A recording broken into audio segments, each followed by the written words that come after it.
Good evening, everyone.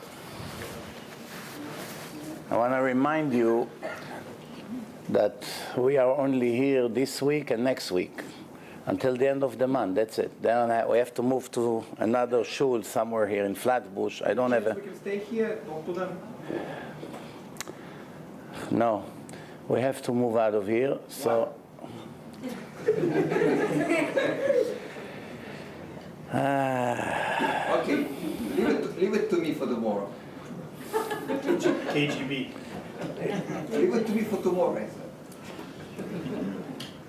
said. So, Bezrat Hashem, we will announce where it's going to be. Anyway, I have to go to Israel and then to Italy, so 2 weeks I won't be here anyway. So when I come back, we'll be in a different place, Bezrat Hashem. But next week is here. We're going to speak, yesterday I spoke about Parashat Bahar. We're going to read Parashat Bahar and Bechukotay, 2 parashot. I thought maybe I can do both of them in one lecture. It was too good to be true. Barely I finished Parashat Bahar after almost 3 hours lecture yesterday. I was thinking to do both of them. Parashat Bechukotay, you can speak 100 hours straight, and it's still, you're not going to be able to cover it. So we'll do as much as we can today. We'll speak about it. This is one of the most substantial chapters on the Torah.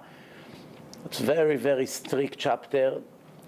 It's definitely not for people who wants to live in a lie, or people who wants to live fake lifestyle, or people that wants to be politically correct, or people who say speak positive. All these kind of people, this parasha is not for them. Why? If they can handle regular truth, they won't be able to handle such a parasha. And this parasha, you have things that when you begin to read it, I won't be surprised if you can faint from reading what it says. And this is things that happen in the history of the Jewish nation. This is things that Hashem warned us that it may happen. We didn't take him serious enough, and it did happen. In history, it happened. There is a say in the Tanakh, it's Shlomo HaMelech wrote it, it says like this, Ivelet Adam tesalef darko ve'al Hashem iz'af libo. The foolishness of a person is turning him away from the right path, and who he will blame? Hashem. Instead of himself, he blames Hashem. So every time something happens, there are people among us who, instead of searching what we did wrong, they ask what Hashem did wrong. And that's simply kfirah. This thing being a kofir. If a person is speaking against Hashem in any way that he can imagine, even in a hint, automatically he becomes a kofir. It doesn't matter that, yes, he's religious, he has a yarmulke, he may have a beard, he shomer Shabbat, he comes to shul every day. Once a person has the nerve to blame HaKadosh Baruch Hu for anything that happens in the world, anything, to Jews, to non-Jews, earthquakes, tragedies, Holocaust, wars, missiles, cancer epidemic, millions of people in depressions, all kinds of things that the world has. If a person blame Hashem in any possible way, this person immediately becomes wicked. Not a minute later, immediately. That's why we have to be very, very careful. Why? Because when you speak against your boss at work, you have a boss, your boss makes mistakes. You have a complaint about what he does, it doesn't make you wicked. Bosses make mistakes. There are people, they sometimes do good things and sometimes make mistakes. But when you come and speak about the creator of the world, which has no limitations, his ability is perfect, and he knows everything, and he controls everything, and he sees the entire picture, and he sees all the generation, and he gave us a warning in advance, the warning named Torah. He gave us Torah. Torah, half of the Torah is warnings. If you're not going to listen to me, this is the price you're going to pay. And after all that, knowing He's Hashem, knowing He's the Creator, knowing He sees everything, knowing He cannot miss any detail, knowing He can calculate the best possible way that we can even imagine, and gave us a warning in advance, and then we have the nerve to blame him, obviously that's a very serious thing here. And again, if you blame a person, maybe you're right. Maybe you could have done it better than him. But when you come to blame the creator of the world for what is happening to us, like one fool said in his speech, I heard it. He said, we have the right to blame Hashem. We have it. I'm tired of getting all these punches and punishments. It's time we stand and we blame Hashem for what the Arabs are doing to us in Israel, and all kinds of speaking like a fool. A fool is a compliment for him. Really, in reality. That's what it is. So if a person speaks like that, immediately, there's one chair over there left. There are more chairs. Yeah. No, it's okay, good. Happy you came. So if a person falls into that trap, that's a very, very serious violation. This parasha, as you can see in a few minutes, is the best Musar lecture that a person can have. Musar means ethic, warning, encouragement, inspiration. All the above combined, that's what it means, Musar in Hebrew. Just the Torah begins, this parasha, as you can see in Shabbat, coming up Shabbat, it says, Im Bechukotay telechu, ve'et mitzvotay tishmeru v'asitem otam. It's a very common claim that people say, Rabbi, I'm religious, don't look at me like that. Don't be fooled by my jeans, or my blorit, or my gel, or my earring, or my tattoos, or the drugs. Don't be fooled by that. I'm very religious. My grandfather was a rabbi in Hungary, or in Yemen. The answer of the Torah to a person that speaks like that is, religious means in action, not in talking, not in show-off, not in the size of your beard, not in the size of your jacket, not in the shape of your hat, and not in your accent, and not in your language, and not who your parents are, and not what country you live in. This is all nonsense. Religion means, when a person says, I'm religious, before he says, he has to think 1,000,000 times if he's worthy to say such thing. Religion means actions. V'asitem otam. Remember this. Religious in the heart, Hashem says it's nothing. I'm not interested in religious in the heart. As a matter of fact, two Jews, one is religious in the heart, and one is not religious at all. The one that is not religious at all is not as bad as the other one. The other one that knows there is a God, he knows he's watching him. He knows everything in his hand. He knows he gives him oxygen. He knows he takes care of all his needs. And he dared to take what Hashem gives him and use it against him every second of his life. There is no bigger criminal than this person in a history. You understand? People have to know the truth. If somebody is like that, then he's a very, very serious criminal. However, someone who doesn't know anything, is not religious, never heard of religion. He doesn't necessarily knows what he's doing. He's not aware of what he's doing. He is not aware what religion means. There are people who never heard of religion, any kind of religion. Many communists in Russia was against the law. They never heard of religion. It was against the law. They raised them in university, whatever it was. So the Torah, first I'm going to read to you literally what it says, and then we go into the details and the comments. The Torah says, so if you're going to listen to me and follow my path and do the mitzvot, actually do that, not only speaks about it and not only think about it, right? If you actually do that, the Torah begins to give a list of blessings that we are subject to receive. Measure for measure. You're good with me, I'm good with you. You're bad with me, you'll pay the price. No other way to explain it. Simple Hebrew, simple understanding. Don't need to be a genius to understand, because the words makes simple sense. It's not too complicated. Some parts of the Torah could be complicated. You cannot move an inch without the explanation of the Gemara. But over here can be the dumbest Israeli in Israel. All he has to do is to read Hebrew, and he already understands what's going on here. Doesn't need even the rabbi to explain to him. Simple, simple Hebrew. Everybody understand. They pretend they don't understand, but they cannot run from the truth. So this is the list.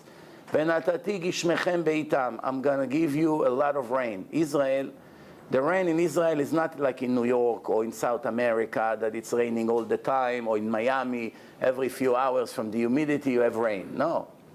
The rain in Israel is subject to decision of Hashem based on the behaving of the people.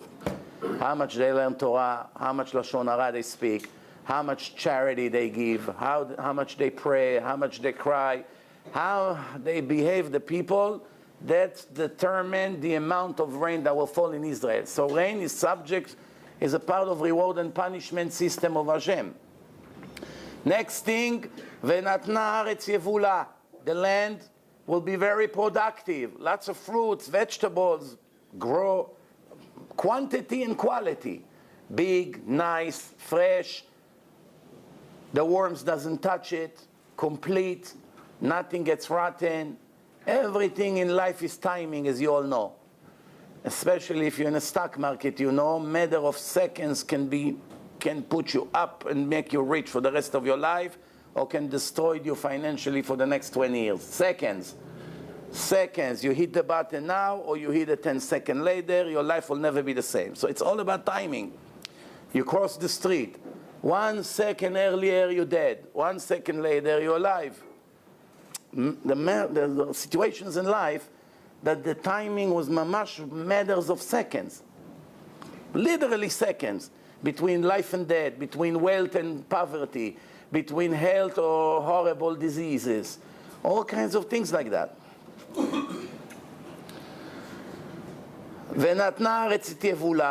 Everything will grow. There's going to be lots of fruits. I'm not going to read everything. I'm just going to read the things that makes to our situation, it applies to us. You're going to eat your bread and be full. Not necessarily bread means food. There's not going to be shortage in food. You're going to sit in your land with peace, with no fear, with nothing to worry about. Why you eating your bread, you eating your food and be full, falls in the same verse like you're going to have peace of mind, security. You're going to sit in the land securely. What's the connection between the two?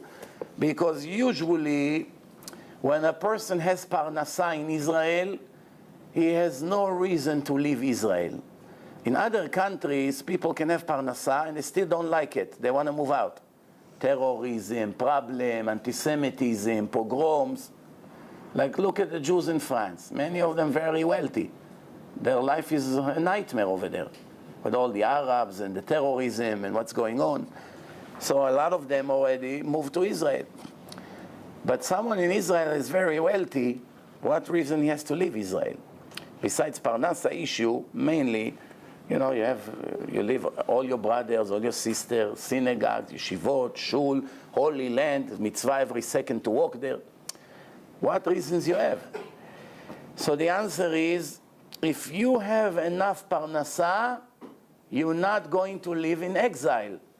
In exile, you'll never have rest, because it's a curse that I made in the world that the goyim will never give you rest. That's a curse in the Torah. They never give you a rest. No matter where you are, there will always be anti-Semitism. Always. So therefore, the only place you can ever be secure is in your land. And if I'm going to give you lots of food and vegetables and wheat and barley and everything you need, you don't need to go overseas to find parnasa. Today, you say to yourself, wait a minute, let's say there's no rain. All season, no rain. Big deal. We import water from Turkey. We import flour and wheat and barley and all that from America and from other countries.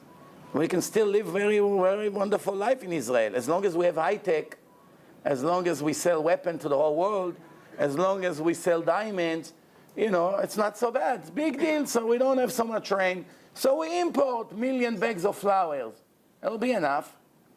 Today it's a little bit easier because you can import. You have planes, you have boats. But what about 2,000, 3,000 years ago? How many bags of flour you can put in a boat before it sinks? You know? So the idea is, if you didn't have it in Israel, it was almost impossible to import. You had to go somewhere and live among the goyim, no synagogue. Remember, there's no electric, no faucets, no bath, no showers, no cars, no trains, on a donkey. Where are you going, Moshe? No business here. Rabbi, look, I lost 50 pounds. I have to eat, no? Okay, where are you going with your donkey? I'll go back to Yemen. What is it? This is it. It was a very serious case. Not like today, business class, New York. Well, big deal. He has a brother somewhere here, you know, comes to his mansion here, Ocean Parkway. Not so bad after all, you know. But back in the day, it was mamash a death sentence. You have to leave Israel. You look at Avraham Avinu. There's nothing to eat. Look at Yaakov. They had to go on their donkeys with camels to go weeks in the heat, with danger, with robbers on the street. Have to go to a different country, take the money that they have, which is risky as it is, because they used to rob people on the road, to buy flowers. They're lucky Yosef was the king. What happened if Yosef wasn't the king? All the way to go to Egypt for weeks, coming back and forth to bring with you, I don't know, 10 bags of flour. And then to go again. Obviously, you had to move there. So this is an example why Parnassah and security goes together. Venatati shalom ba'aretz. Now we're talking about a different kind of peace. Security is what I said until now. Now we're talking peace, peace meaning with the enemies around you. Nobody will shot missiles on you. No one will attack your border. You will always be secure. Remember, this is a list of rewards in this world, not in the next world. Next world is needless to say. In this world, if the Jews would live according to the rules of the Torah, this is how life would be. That's a promise in the Torah. Why we don't have all these things today? Because we don't live according to the Torah. That's it. No other explanation. Don't find excuses. The truth is black on white on a piece of paper in front of your eyes, in any language you want. Now wait, the list is long. Ushchavtem ve'en machrid. You're going to lay down, no sirens. You don't have to wake up with your little babies, 2 o'clock, middle of the night, go to the shelter, to a secure room, because now you hear sirens all over Israel, as it happened already 10, 20 times in the past 2 years. No bad animals will attack you, meaning animals used to come and attack the sheep, the chickens. I remember one time where I used to live before, where I live now, about 15 years ago, my neighbor decided to make a surprise to his children. What was the surprise? He got them a few chickens, roosters. He put them in a deck.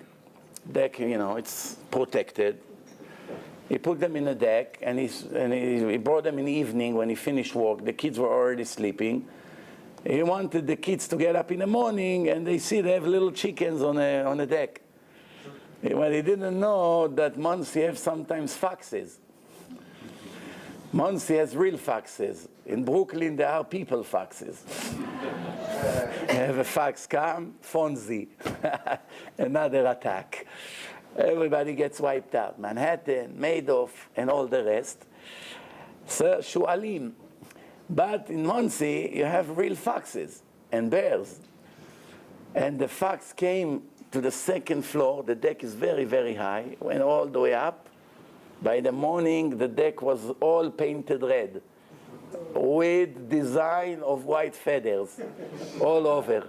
The fox swallowed all 4 chickens. How he was able to catch all 4, maybe it was more than one, I don't know. All four got a death sentence. So the kids had a bitter surprise instead of a nice surprise, but the Torah says bad animals will never attack you. When you come to a fight with your enemies, you're going to chase them and they're not going to chase you. When the battle will be face to face, they will go reverse and you go forward, not the other way around. 5 of you will be enough to fight against 100. So 1 soldier, 1 Jew per 20 enemies. And then the next verse, ורבבה ומאה מכם רבבה ירדופו. And 100 of you will attack 10,000. It's not the same ratio. 1 out of 20, right? 1 from 20, that's the first time. 100 out of 10,000, what is it? 1 to 100, not 1 to 20. Why is it? In the beginning, when the war just started, the enemies don't give up so fast. So it will be 5 for 100. As soon as they see that 1 Jewish soldier is enough against 20, they get very scared. So it's not natural what's going on over here. We see it's not nature. So they're gonna get even scarier, more scared, and then it will be enough that 1 of you can attack 100. So now, as we can move on, I will multiply you. I will keep my covenant with you. I will make my home among you, and I will never get disgusted by you.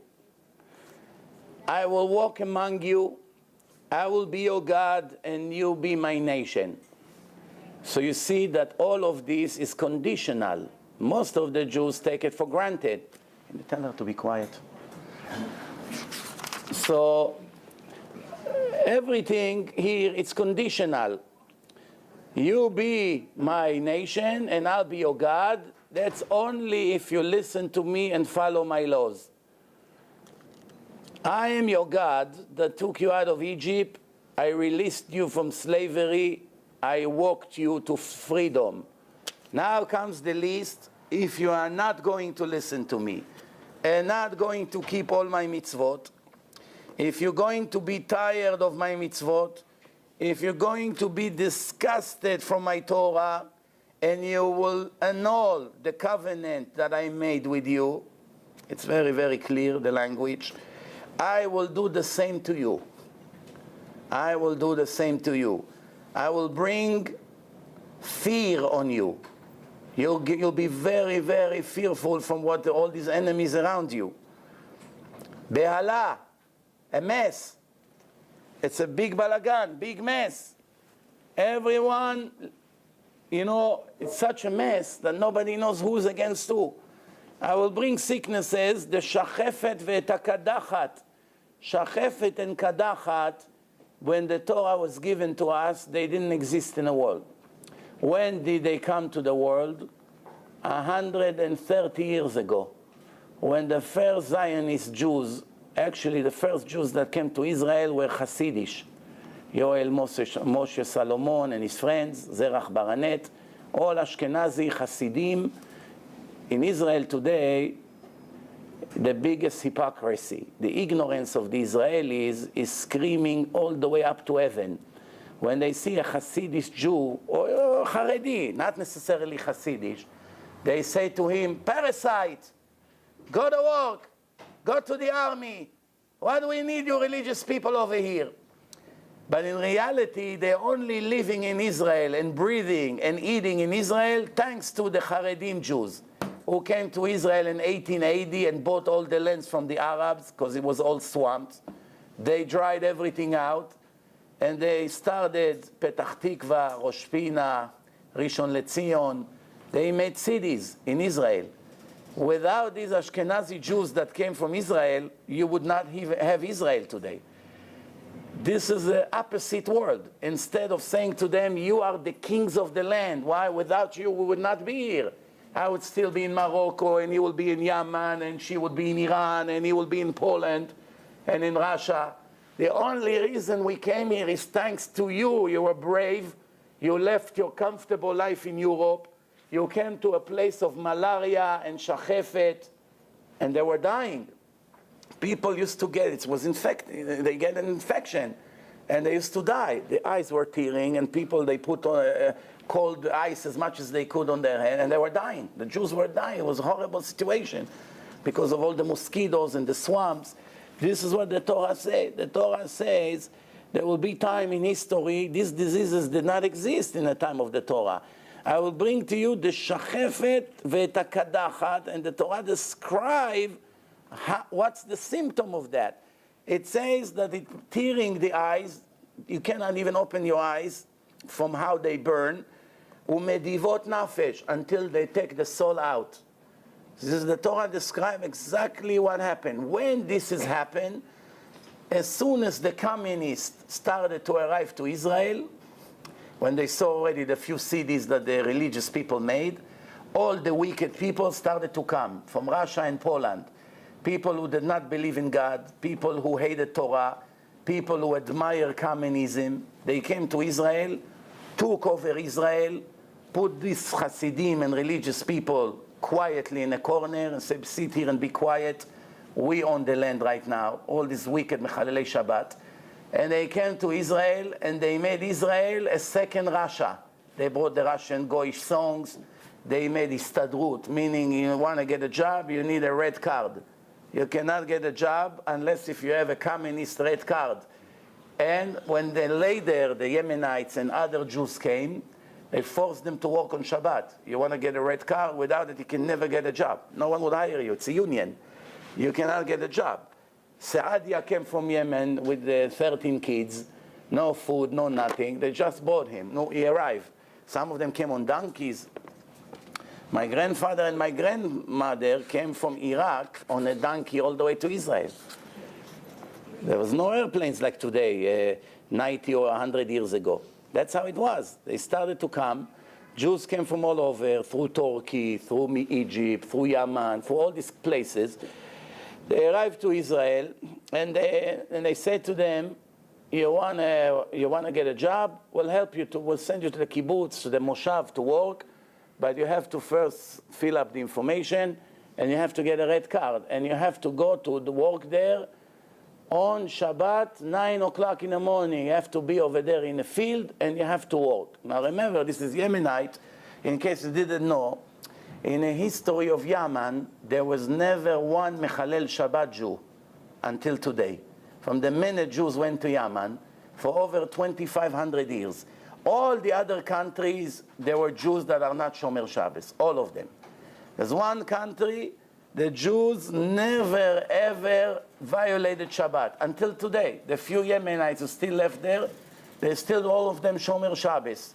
Why is it? Because over there they didn't know about modern and technology and advance all kinds of things. There was work, there was Torah, there was no electric, no nothing. They didn't have a chance to get spoiled. They stayed exactly as it used to be.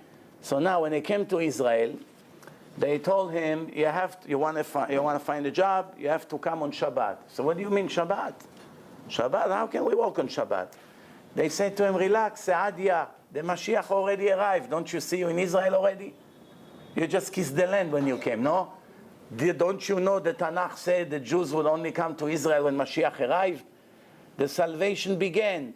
We got back Israel. We have our country back after 2,000 years. You don't have to keep Shabbat anymore. Of course, they were not foolish to buy that nonsense, so they refused to work.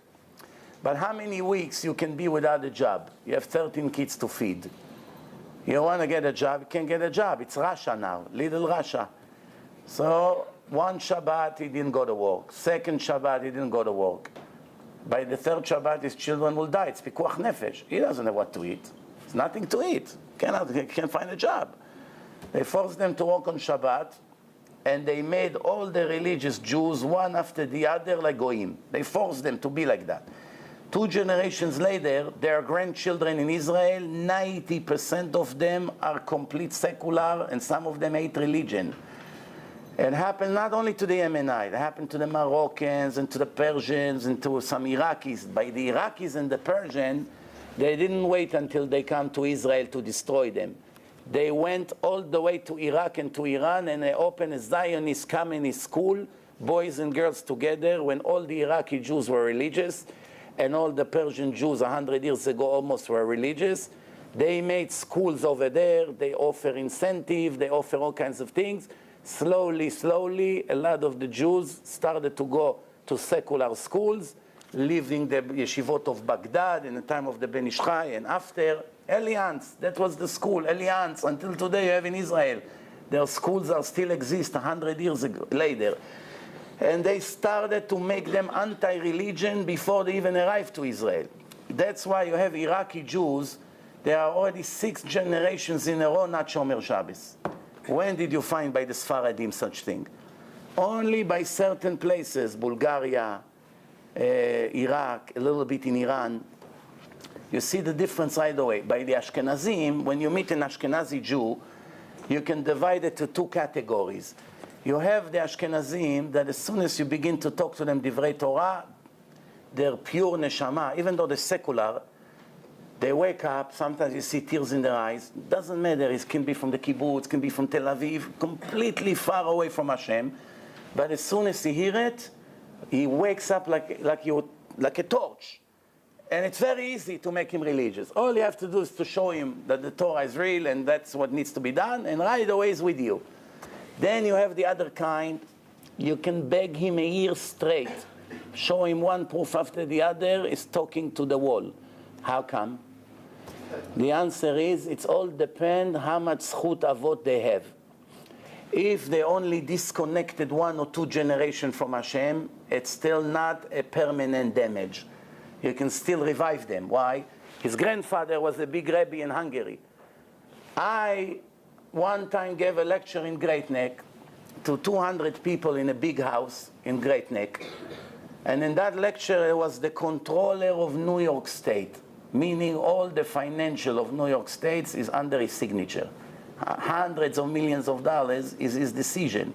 Where to invest the money of the pension plan, is in charge of the union, is in charge of the FBI, is in charge of the mayor of New York, in charge of the police, in charge of all the schools, in charge of the roads, in charge of the tolls. The controller, the treasury of New York State, 20 million people. He runs the money. He came to my lecture. He's also a professor for history and was a friend of Kennedy, the president that got killed in the same class. Best buddies. Kennedy got killed. He became the controller of New York State. He came to my lecture, very smart person, sharp brain. He knew how to argue. Most of the people have no idea what they talk about when they argue about Torah. But this guy knew a lot. Why? Because he knew a lot of history. He knew how to connect. He knew to ask the right question. My debate with him is online. You can see it on my website. The name of the lecture is Less Than 1%. That's the name of the lecture. You can hear him in the lecture asking a lot of questions. He asked questions, I gave him answers. By the end of the lecture, I asked him, what do you have to say? He said, I still have some doubts. I say to him, Baruch Hashem, as someone who came here as a complete atheist, 2 hours later, you have some doubts. We made a great progress, no? So he smiled. He said, yeah. I say, how about we meet one-on-one? I clarify all your doubts. I said, what do I have to lose? He said, I would love to. He came with his assistant. He said, I would love to. I said, okay. I thought, I would love to. It's a politician answer. But 10 days later, we met. We sat in a restaurant in Queens for 3 hours. 3 hours, one-on-one. By the end of the 3 hours, he said, that's it. I never believed that religion can be proven scientifically. I was sure it's a matter of fate. You left me no doubt whatsoever. My grandfather was a Satmar Chassid. That's when I realized why he's so open to hear. Person with such power in his hand, secular, married to non-Jewish women, his children goyim. How is it possible that he's willing to leave all his busy schedule and everything and sit with me in a restaurant for 3 hours and ask so many questions and get so excited from the Torah? The answer is only 2 generations disconnected. His grandfather was a tzaddik in Hungary. But sometimes you speak to people talking mamash literally to the wall. Nothing penetrates. Now if you ask me, how do you know that what you just say is correct? How do you know that the more generations you are disconnected from the Torah, the harder it is to penetrate to the heart of the people? Who said such thing? You made it up. Prove it. Where does it say it in the Gemara? Who knows? First, you understand there's such things, zchut avot. What did she say? It says say that in the Torah, if you have 3 generations of religious children, they will stay religious. חזקה, החוט המשולש לא במהרה ינתק. True, but that's not what I meant. Does it go by the father or the mother? This is what it says. Listen to this. Kyle, it's too hot here. Put the AC on. Right, Rabbi. They did everything here. No, you gotta put all of them on, not only one. There's 3. Okay. So, first of all, we know there's such a thing, zchut avot. Zchut avot means you get benefit thanks to the merit of your fathers. How do we know it? Shlomo HaMelech, when he came to open the doors of Bet HaMikdash, when they did the grand opening of Bet HaMikdash, the doors were locked. He couldn't open it. He mentioned the names of all the big tzaddikim. All the time, from Moshe Rabbeinu, Avraham Avinu, everyone, the door didn't open. As soon as he mentioned the name of his father David, it opened up. Why? David is greater than Avraham? Not necessarily. He's bigger than Moshe Rabbeinu? Not necessarily.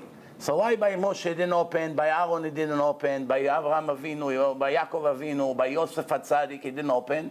But when he got to his father David, it opened. Why? Zchut avot. We see it all the time. People that their parents were big tzaddikim, they have this zchut avot. But where does it say it? Clearly in the Gemara, the answer is, ואתם העוסקים עם הציבור לשם שמיים. The Pirkei Avot say, you that work with the public for the sake of heaven, you want to bring them closer to the Torah, מעלה אני עליכם כאילו עשיתם. I'm giving you the reward like you really created them. With Avraham Avinu, that he made the people religious, the Torah say Avraham created the souls, created. Gemara asks, Avraham created the souls? If he made a person religious, it counts like you created him from scratch. So now, the Pirkei Avot say, if you make people closer to the Torah, Ma'aleh ani alechem, I'm giving you reward just as you created them. אף על פי שזכות אבותם עומדת בידם. Even though what really made them religious is the merit of their fathers. And that's the answer to your question, if it's the fathers or the mothers. אף על פי שזכות אבותם עומדת בידם. Even though what really got them to come out of secular lifestyle and enter the Torah is the merit of their father. So now, if the father, the grandfather was a Rebbe or something like that, the zchut is very strong. It's not that far. But if it's 10 generation disconnection now, that's it. Son, grandson, that's already very far. It's very difficult to talk to these people. And that's how it goes. The same thing when you go by Sfaradim. You speak to a Syrian or Moroccan that are secular, it's not that difficult. Why? Maximum their grandparents were already religious. Not that far. Maybe the parents, maybe the grandparents. But you speak to the Iraqis, it's very difficult. Some of them are much anti-Torah. You see how they speak, you wonder, this is a Sephardi Jew? How can there be such thing?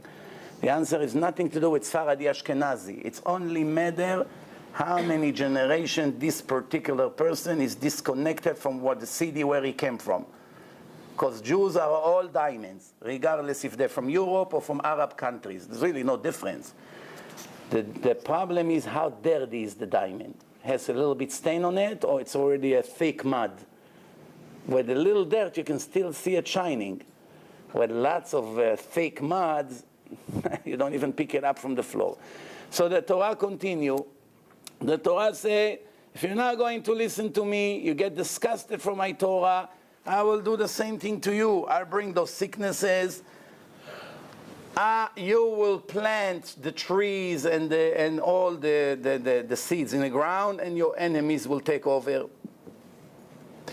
וניגפתם לפני אויביכם, your enemies will win you like an epidemic. They will control you, ורדו בכם שונאיכם, your enemies. ונסתם ואין רודף אתכם. You will run not only when the goyim chase you. You will run when no one chase you, from fear. Psychological fear. Where does it happen? Every second in Israel for the last 30 years. You get on a bus. As soon as Muhammad gets on a bus, half of the Israeli gets off. The first station. Why? Let's not take a risk. He has bags. Who knows what's inside? That's how it is everywhere in Israel. Everywhere in Israel. Before you get on a flight, you see a few Arabs sitting over there. They're on the same flight with you. You call your agent. Listen, there's a later flight. Why? Who knows? People live with fear. In Israel, the biggest shame right now is people that wait in the bus stops, they stand behind the bus stops, not in the front. Why? After they hit few of them with the car. In some of the bus stops, they put big cement protection in front of the bus that no car can hit them. So it protects the people on the bus. They put a big barricade like this. And places they didn't put, somebody took pictures. There is the bus stop. Instead of sitting on a bench and you have the glass and everything, you go around. People stand around it. When the bus comes, they come out from their shelter. Why? That's what Hashem say. You're not with me. You're not listening to me. I'm going to put such psychological pressure on you. Here is a chair right here. There's a psychological pressure on you. And this is what's happening right now. Next thing, if you're going, im telchu imi bekeri. What does it mean, im telchu imi bekeri? Keri comes from the word mikre. Mikre, unfortunately, it's a very common word in Israel today. Coincidence. In America as well. What a coincidence. Wow, I got so lucky. What a great luck.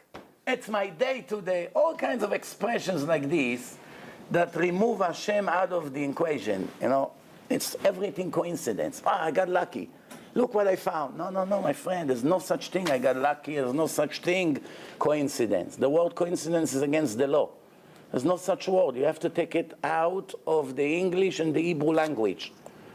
Whoever made that word, it's an illegal word. There's no such thing. The word coincidence, it's something that never existed even 1 second in a creation. If really the people that made the language, they knew they would never make such a word. You should not have a word like this in the alphabet. So what's going on here? So Hashem say, "Im tilchu imi bekeri." If when you begin to see that I'm beginning to give you punches, in the beginning it's not so hard. Like a little bit on the hand, a little bit over here. Wake up, stop it. Or you yell. The kid is getting a little nervous, but he's not so worried. Nothing happened. No big deal. Nobody died from a yell. So Hashem say, if you're going to say coincidence, I will increase the pressure on you. That you won't be able to say anymore. What would happen next? I will hit you, sheva al chatotechem. What does it mean, sheva? Sheva doesn't mean necessarily 7, like some people think. That will give us 7 times more than what we do. No. Sheva, it's like sheva ipol tzadik vekam. The righteous person can collapse 7 times and still get back on his feet. The answer, he can collapse 1,000 times and get back on his feet. Why 7? 7, it's a way of speech. Sheva ipol tzadik vekam, meaning unlimited. More and more and more and more. That's what it means. So Hashem say, I will send a sword into your land, a sword of revenge. Cherev nokemet, nekam brit. A sword that revenge the circumcision, the covenant with Hashem. This is the revenge of the circumcision. What does it mean, revenge? Brit. What does it mean? Cherev nokemet nekam brit. Who are the ones who gives us all the problems? The nation of Ishmael that also did Brit Milah. Brit Milah, the Torah says, it's mitzvah that the reward for that is to sit on a holy land. This is the merit of Brit Milah, that's the reward. You're able to sit in a holy land. Now, if you remember what I said before, when all the communist Jews that were anti-Torah and anti-God, they started to come to Israel, they established themselves and took over Israel. They put the Haredim away, they put the Arabs that were living here and there, and they took over the place. What was their merit? The answer, Brit Milah. Even the most wicked people, the communists, they're still doing Brit Milah. Interesting. They're not keeping any mitzvah, no kosher, no Shabbat, intermarriage. Intermarriage, by the way, it wasn't something they agreed to do easily. It was rare. How do I know it? Because the son of Theodor Herzl is one of the biggest Zionists. He lived about 120 years ago. Herzl had a vision that the Jews one day will have their land. For political reasons, nothing to do with religion. They offered him Uganda with Idi Amin and his buddies, and he agreed, which shows you he didn't care, Yerushalayim, nothing. Herzl wrote a diary, a book, that you can find it in a library in many languages. You don't have to believe me. Just go and read. It's called Alt Neuland, the Jewish land. And in his book, you can see a letter that he wrote to the Pope, to the Christian Pope, to the Catholic. And he said to him, give me some time. I will start a movement that would transfer all the Jewish children into the Christian church. That they all will become Christian, and that's how we will fight the anti-Semitism once for all. One more generation, if he was succeeding in his mission, nobody would left. Nobody would be left there. He sent his own children to learn in a church. He put a Christmas tree in his home. He had one son, he called him Hans. Good thing he didn't call him Adolf. He called him Hans. And refused to circumcise him, refused to do Brit Milah. The family of his wife, they got upset. They were also not religious. But they told him, aren't you embarrassed? You don't even circumcise the Jewish kid. He refused to do it. One day, his son Hans married a Goya. And the Zionist leaders of Israel, Ben Gurion and their friends, sent Hans a very, very strict letter. Shame on you. You're embarrassing the whole Zionist movement. You dare to marry a stranger, a foreigner, someone out of our nation? Not because of religion. Because they held, we are one group. Don't bring strangers to the group. Nothing to do from Hashem or not. They didn't care about Hashem. Hans wrote to them a letter. Instead of telling me, shame on me, you have to be ashamed of yourself. Where were you all the years that my father were lighting his Christmas tree and sending us to the church when he refused to circumcise me? Not one of you made a peep. You all admired him. Now when I married a non-Jewish woman, you have complaints? Your complaints is for my father, not to me. And in the end, he committed suicide. That was his end, Hans. He converted before. He converted to Christianity. Shem Yirachem. That part I didn't know. So he converted to Christianity and committed suicide. So these are the people who came to Israel. And what happened in the end? The people that came to Israel, one mitzvah they kept, Brit Milah, which is very interesting. I one time sent a letter to the most anti-religion politician in the history of Israel. Who is he? You see, you don't need to even have a doubt. All Israelis already know it. The biggest anti-religion, mamash to a horrible level that you can imagine, Tommy Lapid. That was his name. Zchuto yagen alav. So Tommy Lapid, he got into the Israeli Knesset and got 15 chairs from 120. That's a very sad success. 15 people that all they wanted is to destroy the religion. One time I sent him a letter. I said, if you're really an honest person, you have to be prosecuted for attempted murder for cutting a piece of the body of your son Yair. His son, the apple didn't fall far from the tree. His son is almost as bad as him. The only difference is that his son is fighting the religion with more class, not like a dog that barks non-stop. He was very arrogant, barking, cursing, very, very disgusting behaving. Where his son is more elegant. He pushed the knife to you without making too much blood spreading everywhere. Slowly, slowly, you know. His father was wild. But he does it, he sends letter, he fights. That's how he destroyed religion. But Baruch Hashem, Hashem kicked him out now. The religious people, they got the worst achievement now after 30 years, the worst. But they already achieved with the little that they got more than they ever achieved. There was only few Haredim in the Knesset. Many of them stayed outside. The little that came in, Shas went a lot down. The Ashkenazim have the same seats. It wasn't such a major thing. But they got a lot more power, and they also eliminated him. Well, we don't care so much about this. I just want you to get the point. So I say, why does he have to be prosecuted for attempted murder? If a person come and scream, I don't believe in the Torah, nonsense, it's not from God, there's no such thing. And one day he comes and cut his son ear. He takes scissors, 8 days old, his baby in a crib, in front of witnesses, he takes scissors and cut his ear.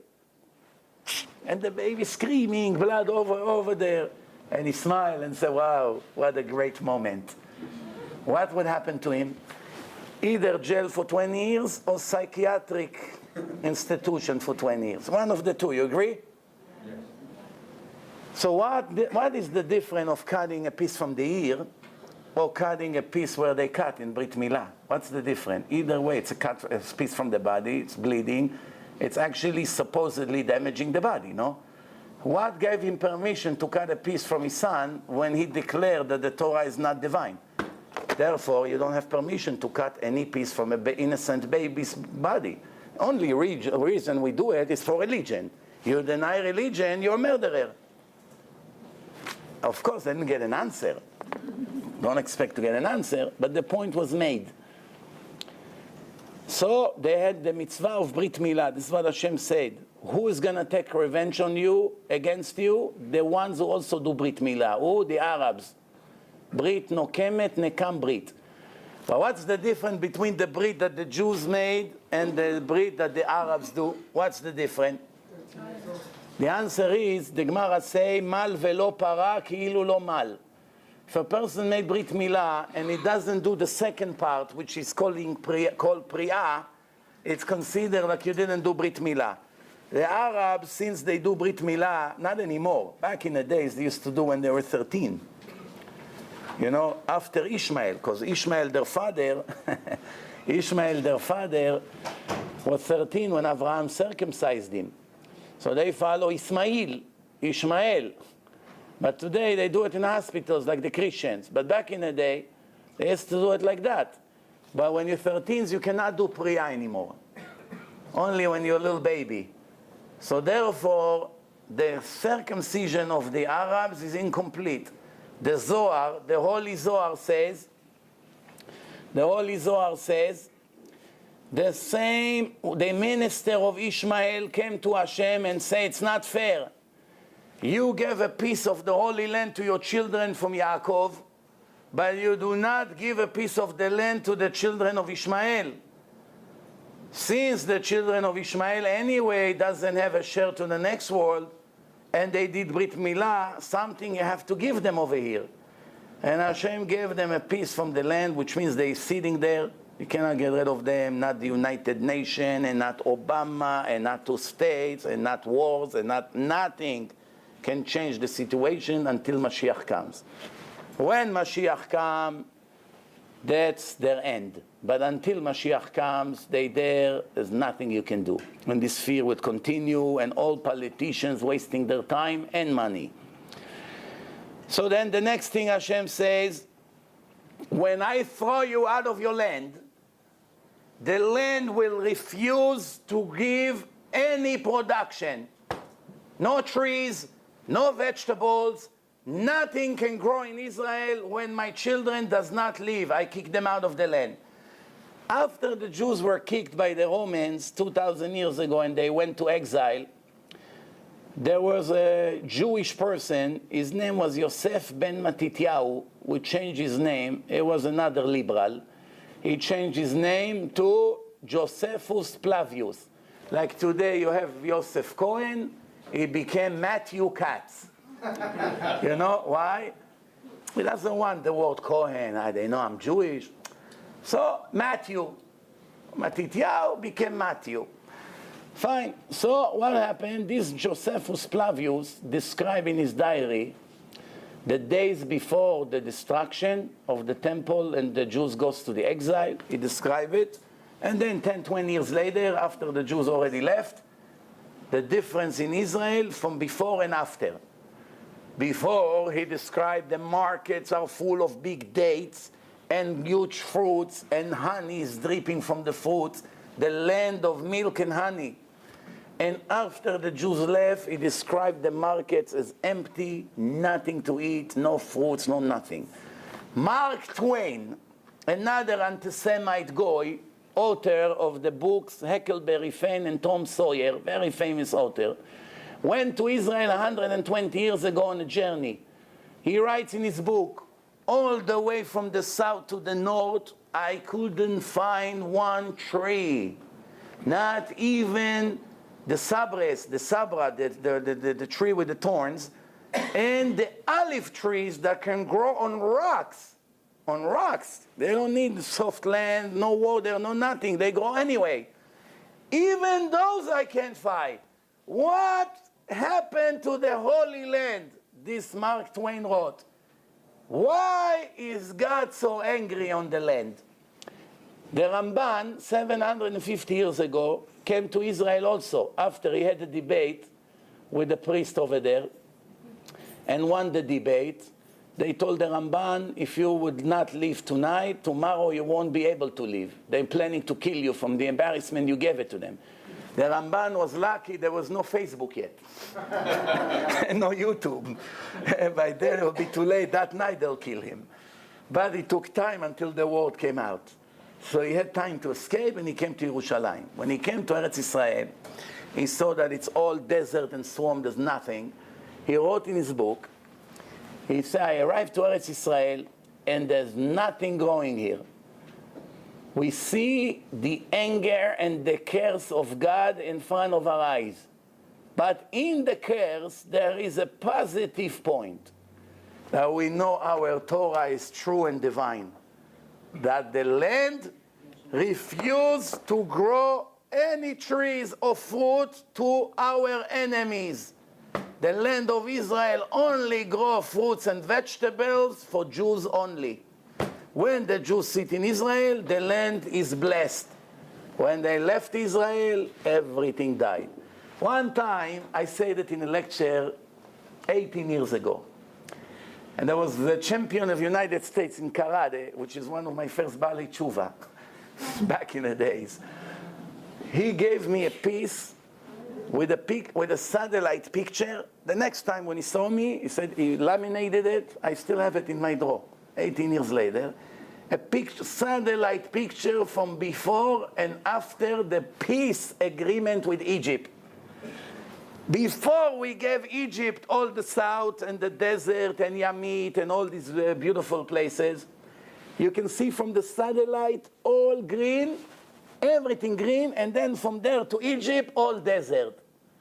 As soon as we gave it to them, few years later, the desert goes all the way to Israel now. All the green area became desert. Amazing. You see right away, 2,000 years, nobody could grow anything in Israel. When these Ashkenazim came to Israel 130 years ago, in their books it's described, and this is what I learned as a kid in school in Israel. No one denied that fact, that the entire Israel was swamps. Swamps! Water that are standing, malaria, mosquitoes everywhere. When they came to the Arabs, imagine this. Yoeli, Yoel Moshe Salomon, he comes to Ahmed. Yoeli and Ahmed are about to do a deal. Yoeli say to Ahmed, hey Ahmed and Mustafa, I want to buy all this area. The Arabs thinking, I didn't know the Jews are so foolish. Who wants to buy swamps? What are they going to do with that? They're going to bring their children with boats? What are they going to do with all the mosquitoes and the green on the water? So the Arabs say, okay, you know what? You want to buy? Tfaddal. Took rope. That's how it was. They went around it with rope. Not like today, every inch costs millions.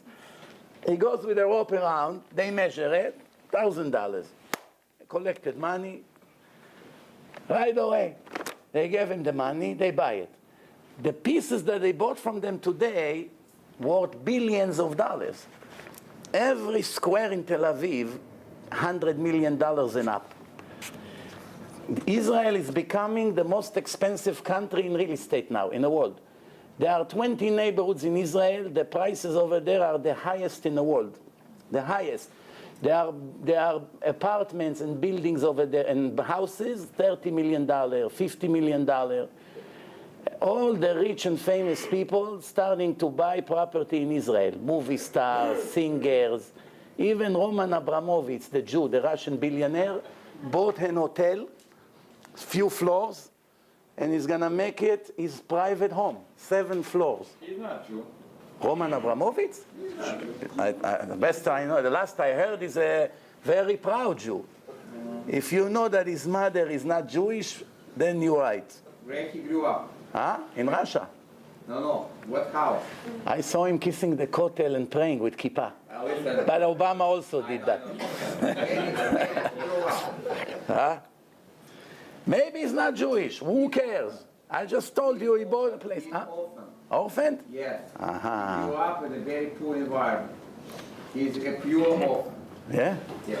But you know, usually when Jews are adopting an orphan, they make sure to convert him or to make sure that he's Jewish. One of the two. Next time he comes to the United States, I'll make sure you meet him. Yeah? Yes. I don't think he wants to meet me. I'll tell you why. Because I said in one of my lectures, hopefully I never got to him, I said there are Jews who goes to dinner and spend $67,000 on a dinner when there's so many Bachurei Yeshiva who doesn't have what to eat. With the price of a dinner, he could have paid the whole yeshiva for 6 months. Yeah, but he's not Jewish. He doesn't care what he's Doesn't care. Yeah, I think he thinks he's Jewish. Ariel Sharon also wasn't Jewish, but he thought he's Jewish, the Prime Minister of Israel. He wasn't Jewish. I'm arguing with this subject with you for 2 years, and you know my point. He is Jewish. Okay. When the one is Jewish, you say he's not Jewish. When he's not Jewish, you say he's Jewish. Because his mother was converted by the Reform rabbi. That's why he is not Jewish. Exactly. Exactly. No. And my point is, doesn't matter what the rabbi is, we are becoming the witnesses, and I can becoming the rabbi, being a witness of if she's living a right way as a Jew or not. But she never kept mitzvot. If no one accepts mitzvot, there's no giur. She was a converted rabbi. Huh? She was part of Russians. All the Vera the Russian. All right, whatever. It doesn't matter. He's not in the world anymore. Jew, not Jew. What difference does it make? Let's move on. So now the Torah continue. If somebody can save us with this AC here, I don't know what's going on. So has to be. They disconnected. You have to change it to cool. There is a way to change it to cool. I think you put the heat here.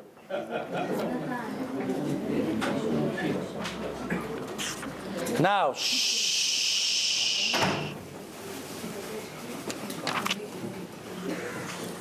The Torah continue.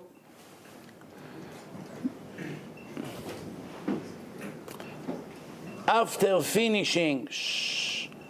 finishing all the list of the curses, there's one more curse that you don't even want to hear about. But I'll say it anyway. It's good for the knowledge to know. That the Torah says there will be days that from the crimes that you committed against me, women will have to eat their own children. Yedei nashim rachmaniyot bishlu yaldehem, the Gemara says. Women that were the most righteous and merciful women had to eat their own kids. How do you eat your kid? What, you cannibal? The answer is they used to hide in caves from the Romans. They're searching for them. They're hiding under the ground. There's no food. They had to throw a coin. Which family will have to give their own baby that they will eat them? That stories like this, that it happened in Yerushalayim. It happened 1,300 years after the Torah warned from it. To say that it didn't happen won't help us, because we know the reality that it did happen. But one more thing you have to know.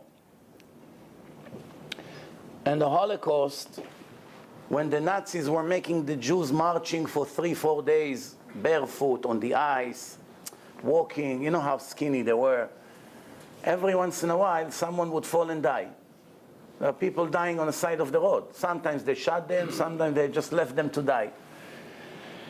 When I lived in Lower East Side, I had a neighbor, one of the biggest rabbis, Rabbi Ashri, very big tzaddik, Ashkenazi, big tzaddik, short man.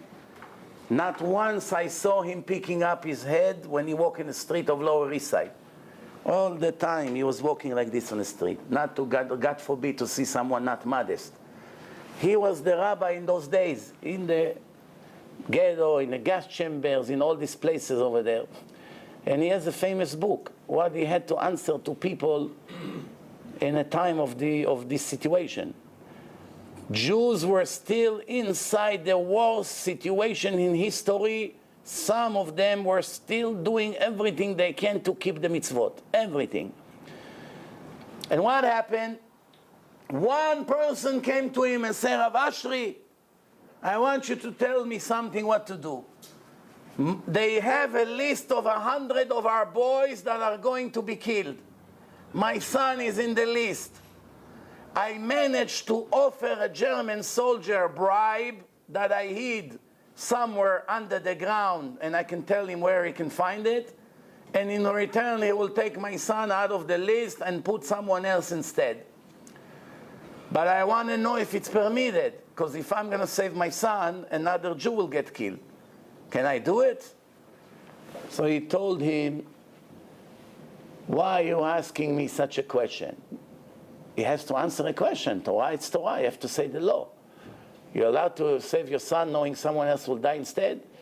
Saving your son is your obligation. You have no intention to kill someone else. They're killing him, not me. But since it's going to be guaranteed to happen, do I have permission indirectly to cause to the death of another Jew to save my own son? It's a very serious question. So as soon as he said to him, don't ask me, why are you asking me this question? The man say, Rabbi, you don't have to answer. I got the point. He went and said to the German, no deal. And his son went and died. They're both children of Hashem. I'll save mine, what about the other? He's also a son of Hashem. This is the kind of people that we had, even though a lot of them were not religious already, unfortunately. But inside there were religious people, as the famous story that I said in my Torah and Science film in the end. I said that there was One time in Cincinnati, Rabbi Silver from Cincinnati, one day he sees on Shabbos, one of the members of his minyan comes in with another Ashkenazi Jew in his 70s. So when the Ashkenazi Jew came, either he took a yarmulke from his pocket or from the box, he put it on his head, which he wasn't religious, and he took a siddur. But when they were saying Kaddish and when they're praying, this old man, he knew how to pray. He knew when to stand, he knew when to sit, he knew when to answer. So obviously he has a religious background. In the end of the davening, Rabbi Silver came to him and said, "Good Shabbos, how are you? What's your name?" "Fischel. I realize that you know the halachot of the tefillah. What happened? In other words, why did you become secular?" So he said to him, "Rabbi, if you saw what I saw in the Holocaust, you also would leave the religion." So he said to him, "But many of the Jews saw exactly what you saw, and they never left the religion. It's a matter of choice." So he started to tell him a story, this Fischel. He said, when the Nazis didn't have what to do with us, not always there was work. So they didn't let us sit and rest. They had to torture us somehow. So they were making us stand in line 17 hours a day like this in the sun. One slice of bread, 17 hours, you have to stand, your back hurts, your knees. You cannot take the pain. If someone collapses or fall or faint, if you look at him, they shot you also. Someone faint, they shoot him right away. If you look at him, they shoot you also. You cannot move. Of course, you cannot talk. They walk back and forth. You have to just stand all day like this. For days like this. So he said, one time I was standing in the first row, and the guy behind me is whispering to me, "Fischel, Fischel." "Yes." He said, "In 5 more minutes, it's going to be sunset." So I whisper back, "What do I care עכשיו sunset?" He said, "We didn't put tefillin today, all day. They made us stand from early in the morning. We did not have chance all day to put tefillin." So he said to the Rabbi Silver, "You see what kind of Jews we were?" So he said, "Now let me tell you why I dropped my yarmulke and gave it up. There was one old man in a camp that smuggled a pair of tefillin. Only he had a pair of tefillin. Bishamayim, I have a pair of tefillin now. I can demonstrate. One pair of tefillin the old man had. Smuggled it somehow. By the time, 5 in the morning, let's say they have to start to work at 6 or whatever the time was, half an hour before, they were standing online, and everyone quickly put it and say Shema Yisrael, risking their life, obviously. They catch them, they kill them on the spot. But this old man was wicked. He did not allow anyone to put the tefillin for free. You had to pay him something. You had to give him a potato. You had to give him a half a cigarette that you pick up from the floor. You had to do something. You give him a button, something, a piece of bread. You had to give him something, otherwise he doesn't let you put tefillin. One old man came to him and said, I gave you everything I have nothing left. Let me put tefillin. He said, no money, no tefillin. If you're going to want for free and they want for free, no. So everybody say, hey, leave him alone. He's an old man. He cannot get you anything. Let him put tefillin. Don't worry. We won't say anything. No. So I say to myself, I see that religion is all business. I don't want anything to do with that. If that's what the religion is, I don't want anything to do with that. That day, I stop being a Jew. Don't keep anything. So Rabbi Silver, with Siyata Dishmaya, Hashem gave him that moment. He told him, your ears should listen to your foolish mouth. Hundreds of Jews, as you just described, were risking their life every morning early before a horrible nightmare day in the camps, in hard work. Half an hour before, they're standing and freezing in heat to risk their life to put tefillin when they don't even have to. According to the Torah, it counts they did. They are nusim. But they still cannot go one day without putting tefillin. Hundreds of Jews in the worst condition in history did not give up tefillin and gave their last piece of bread or a little potato that they had for not missing the mitzvah of tefillin. You did not learn anything from them. The one wicked Jew, corrupted, that doesn't care about Hashem, only care about his own convenience. Everything you decided to learn from him, what about all the other righteous ones? And this guy, he realized, he started to cry. Said, Rabbi, you're right, it's all excuses. All excuses. Baruch Hashem, he got him to do tshuva. Before he died, his old man, he made tshuva. Sometimes all it needs is one sentence that opened the heart of a person. One sentence can change the life of a person. So, let's see now a little bit deeper, since time is running out, a little bit deeper into the parasha, what we can learn from here. First, we know in some communities when they read those verses, some people go outside of the shul. They go out, they can't tolerate it. Usually it's the liberals, the politically correct people, people who always say, speak positive, Rabbi, speak positive, Rabbi. Don't speak negative. I was in Shabbaton this Shabbat, and one Jew, very nice man, he heard me saying something. He said, Rabbi, better you speak positive. Don't speak negative. Speak positive. So I say to him, what do you mean? But if the Torah speaks negative about something, you want me to turn it into positive? He said, no, you know what I mean. So I said to him, let me ask you a question. I said to him, if I send you a person to your house, and is a very big robber, is going to wipe you out from everything you have in your house the entire Shabbat. As you think he's sleeping, he's cleaning your safe, cleaning your drawers, cleaning everything, your wallet. Then you call me Sunday, why didn't you warn me from this crook? I would answer to you, I only speak positive. Positive, positive. Why would you expect me to say a bad word about a Jew? Positive. Mitzvah or avera? It's a sin. What's a positive? Positive when the Torah speaks positive. Negative when it speaks negative. Nobody has permission to mix his opinion, what I like, what I don't like. We're not talking about an article in a newspaper here. What's the truth? So some people, they leave. I don't want to hear this. I don't want to hear this. The Chafetz Chaim said on those people, Mashal lema davar domeh. A person was warned not to go in a certain way. It's full of thorns and all kinds of problems and bad animals. The person was pretending he did not hear the warning. When he came to the area that they warned him, he put a sack on his head and started to walk.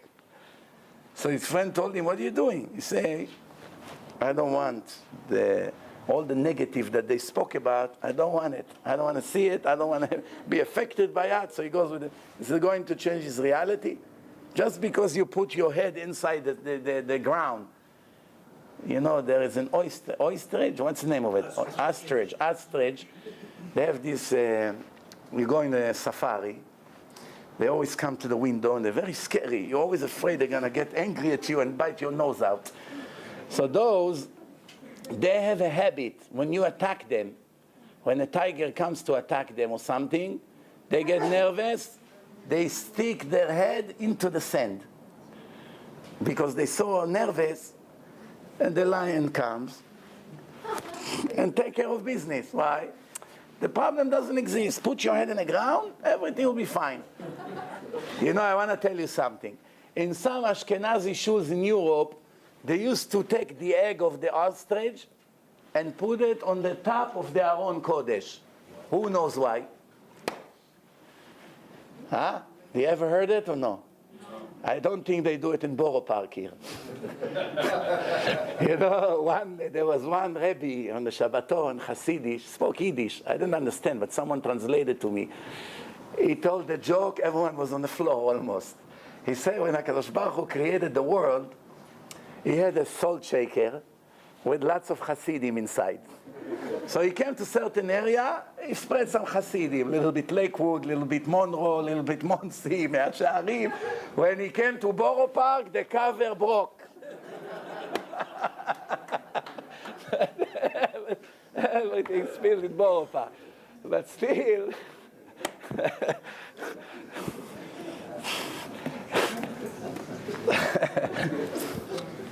you can say the same thing about, you can use this joke for many things.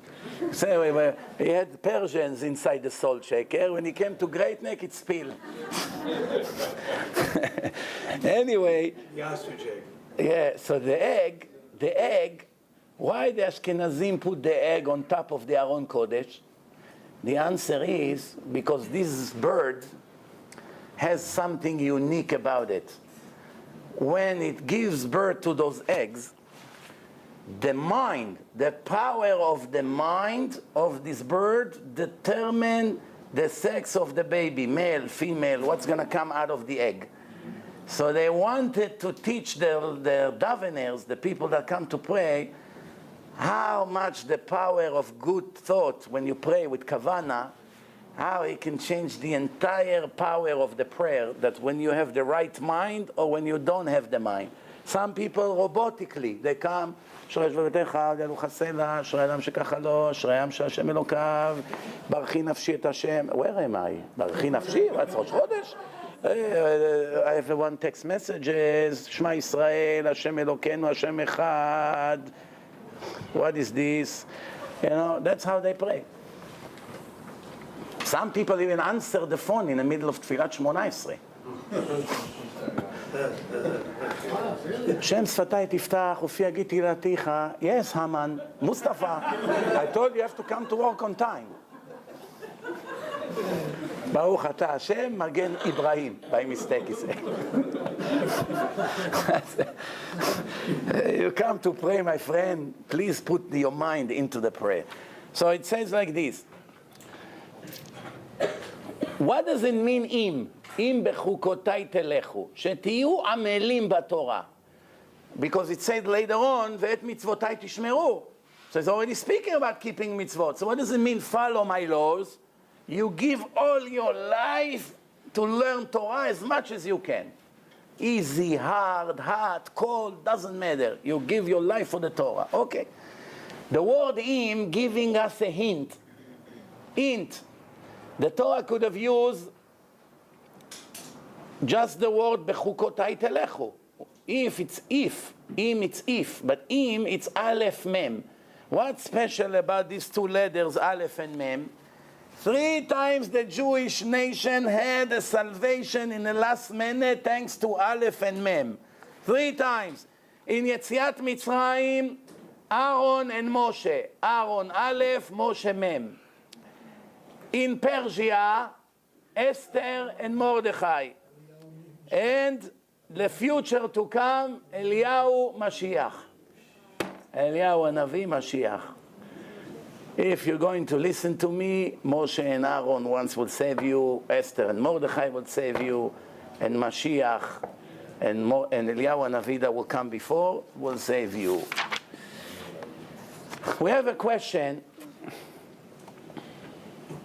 Why do we have more verses of curse than verses of blessing in this chapter? We know that even though Hashem gives punishment, and sometimes a person gets what he deserves to get, but always the positive is higher than the negative, always. So why over here there's so many more curses than actually blessing? The answer is Rabbi Avraham ibn Ezra. You heard about him? One of the important commentators on the Torah. He lived 750 years ago. In many of the Chumashim, you have Ibn Ezra. He was very, very poor. So poor, sometimes he had days he didn't have what to eat. If you think, okay, Rabbi, that was 750 years ago. Today you don't have people like that. You know, I always say something that most people don't really think about. What do I say? They say that when the Chachamim needed rain, they came to the grandson of Choni HaMa'agel. Choni HaMa'agel had this skill that he can talk to Hashem, and Hashem brings rain shortly after. So Abba Chilkiah, he was the grandson of Choni HaMa'agel. He had the same skill. It was like in a family, that when they need rain, they come to him. So the Gemara say that two messengers from the Beit Din came to speak to him, but he was working in a field. So when they say hi to him, he didn't answer. They're trying to talk to him, he doesn't answer. Then he finished, he came to him, he said, how are you? He said, well, we came for, you know. He said, okay, follow me to my home. So he came to his home. His wife came out, all dressed up, nice, you know. And then his wife saw that she came with two guests. So she turned around, she went up the stairs, he went behind her, and they went behind him. And then they sat down, he gave them something to eat, and then he went to pray, and she went to pray, and the rain came, and that was the. But before that, they asked him a question. They told him, why when we came to you in a field, when we spoke to you, you didn't answer us until you finished to work? He said, because I'm working for my boss. If I begin to talk to you, I'm stealing from him X amount of time. I don't want to be a thief. I'm getting paid by the hour. So they say to him, but when we came home, your wife came out. Why your wife coming out like this, all dressed, outside to the entrance of your house? So he said, why is she dressing like this in the evening? You're not going to a chasuna or something. So he said, she always makes herself pretty to me when I come home, that I won't look at other women. This is 2,000 years ago. A person that the Gemara testified that he speaks to Hashem, 15 minutes later rain begins. Do you know one person like this in the world? Show me where he is. One person like this that guarantee. You come to him, Rabbi, we need rain, if not we finish. Come back in 15 minutes, water will come up to here. You know anyone like that? No such thing. But the Gemara said, this is how he was. And what does he say? If my wife won't be pretty for me, I will end up looking elsewhere. So to prevent it, she's making herself look very nice for me. So this is a proof to you that all these people think they're angels. Think again. You don't even reach 1% of his level. And if he, the holy man from 2,000 years ago, said such a thing to the Chachamim from the Beit Din, it's very big busha. At least hide it from the rabbis from the Beit Din. Why are you saying such thing, that I won't look at other ladies? Why? It wasn't politically correct. The truth in the face. So we learned from that another message. And then they say to him, but why you made your wife go first and you walk behind her? Don't you know that a man is not allowed to walk behind a woman on the street or anywhere, even if it's his wife? So he said to them, what's the alternative? That you walk behind her and I walk behind you? Better me walking behind my wife than you. After all that, why did I just remember that story? Every time I remember all of a sudden a story out of the subject, there's something that ignites it. Who knows why I remember now this story? What does it have to do with what we spoke about? The answer is, do you know today one Rebbe that works in a field and getting $10 an hour? Show me one like this in the world. He goes to work, comes in the evening, gets paid. They come to talk to him. I'm sorry, I work here. Do you know one Israeli that works in a field? Mustafa, Ahmed. Barely you find maybe a few settlers. They work in their field.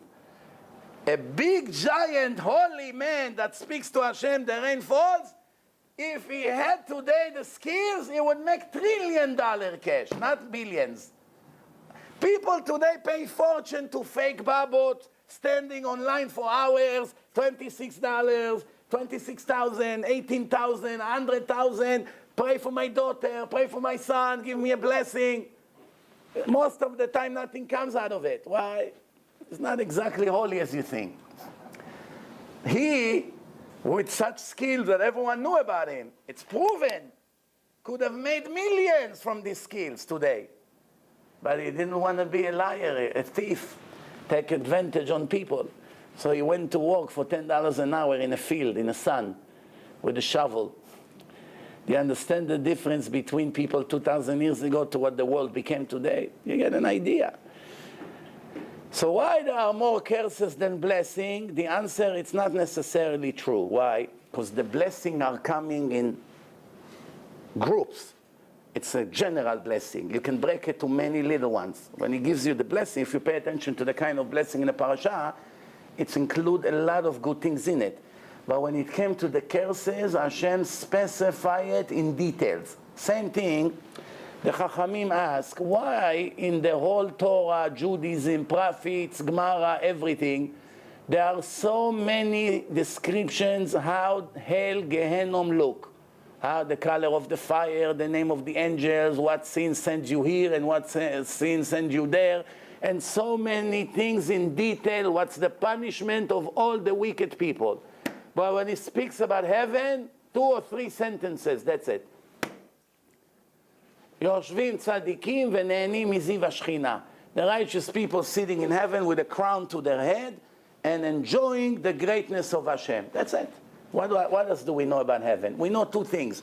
We know that we're going to enjoy the greatness of God, whatever that means. It's definitely better than any other pleasure you can imagine. And the second thing we do know is that all the pleasure of all the people, of all the generations, from the beginning of the world to the end of the world combined, is not equal to 1 hour of the reward of a righteous Jew in the afterlife. All this world combined, יפה שעה אחת בעולם הבא מכל חיי העולם הזה. 1 hour in the next world is greater than this entire world combined. Everything, all the pleasure that you have here, whatever you can imagine, vacation, good food, sport, trips, women, music, I don't know, nice houses, jewelry, children, whatever you can think of. Anything that you consider as pleasure of all the billions of people, of all the generation, in one huge mountain of pleasure, cannot reach the pleasure of the soul in 1 hour in the afterlife if you shomer Shabbat, if you dress modest, if you eat kosher, if you pray a little bit every day. Changing everything. Your eternity is going to be completely different one from another. But for the wicked people, everything is described from A to Z. I made one time a DVD about description of what happening in Gehenom. It never went online. Now when I mention the word punishment, I get butcher. Imagine if I describe the punishments. What would happen? The answer is, I gave it to some brave people that can handle the truth. Only after I was convinced. Most of the people cannot handle. But believe me, if people would read what's going on over there, they will not believe such thing. So the question is, why Hashem described the punishment? Why the Chachamim describe the punishment so much? But when it comes to the reward, only few words. Why? The answer is fire, pain, punishment, everybody understands. And it makes the person scared, and he does tshuva, and he does not make sins. The reward, anyway, there's no words to explain it to a person that right now is body and soul. Why? How exactly Hashem is going to explain to you a spiritual pleasure in such a high level? You don't have any idea what he's talking to. It's like speaking to you Chinese. You have no idea. Excuse me. So I give you an example. It's like explaining to a blind person how wonderful the color blue is. You say to him, blue, it's like the sky. What's the sky? Blind person, it's like green. What's green? It's very relaxing. What do you mean? You know, it's a color. How can I explain to you? There's no words to explain to him. Blind person. He never saw colors. You open up his eyes 1 second. You show it to him. Close his eyes back. You already know in his mind. If he never saw colors, there's no way to explain to him such thing. How are you going to describe it? This is the problem here. There's no words to explain to a person how great is this reward. But there are 2 sentences that made it pretty clear. One is, the righteous people sit with a crown to their head and enjoy the greatness of Hashem. How can it be bad?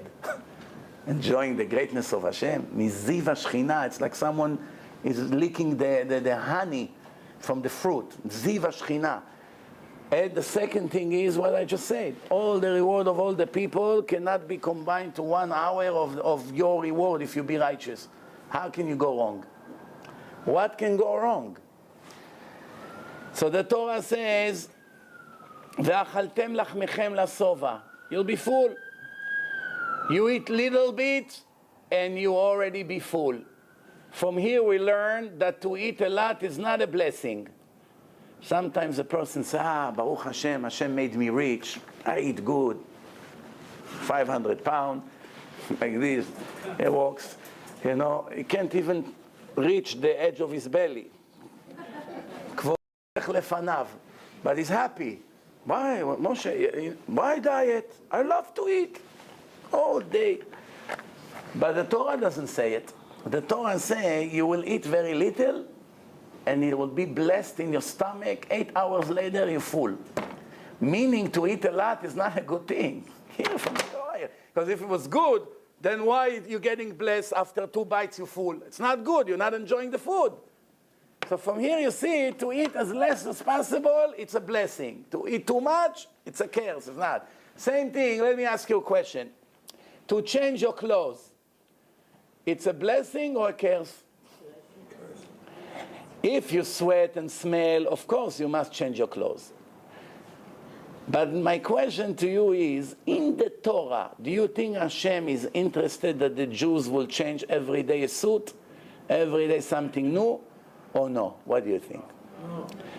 In the Torah, it says that the Jews were walking with their clothes, and the cloud were coming and making laundry to the clothes as they are dressed already.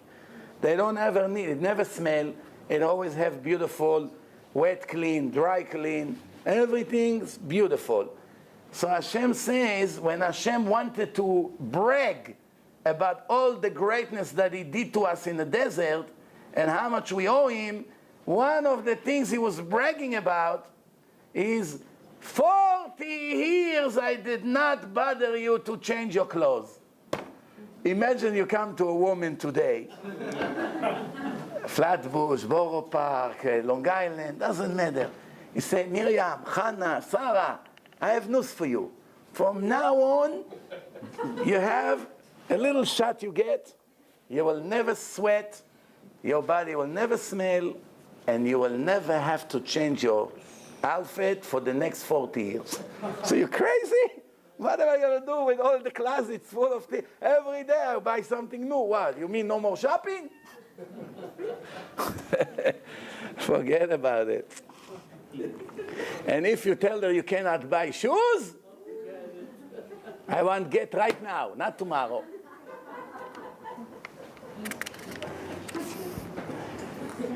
Ay, ay, ay, ay, ay.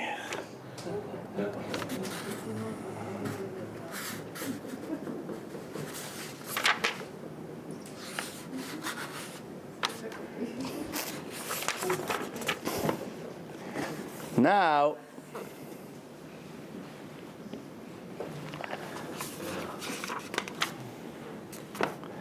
it finished the parasha, אלה החוקים, those are the laws, והמשפטים והתורות.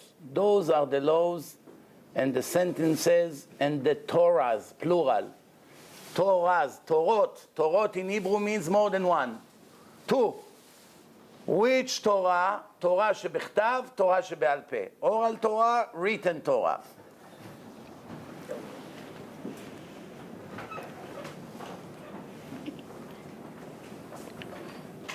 When the Torah says, אם בחוקותיי תלכו, if you follow my חוקים, שתהיו עמלים בתורה. What does it mean? Listen to this. כך היא דרכה של תורה. This is the way of someone that wants to learn Torah. Listen carefully.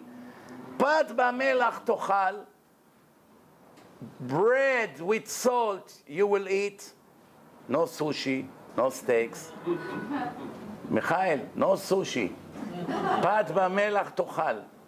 Bread with salt. Listen. מים במשורה תשתה. But bread is okay. Wait. מים במשורה תשתה. Water with like some kind of a bucket. You have water, Baruch Hashem, you're happy. על הארץ תישן, you sleep on the floor. חיי צער תחיה, you have disturbing lifestyle, not convenient. ובתורה תעמל, but you put all your efforts into learning Torah. ואם אתה עושה כן, and if you do as we said, אשריך בעולם הזה, וטוב לך לעולם הבא. How lucky you are in this world, and needless to say, in the next world. Now let me explain. The Torah didn't say that someone that wants to learn Torah must eat only bread with salt. No.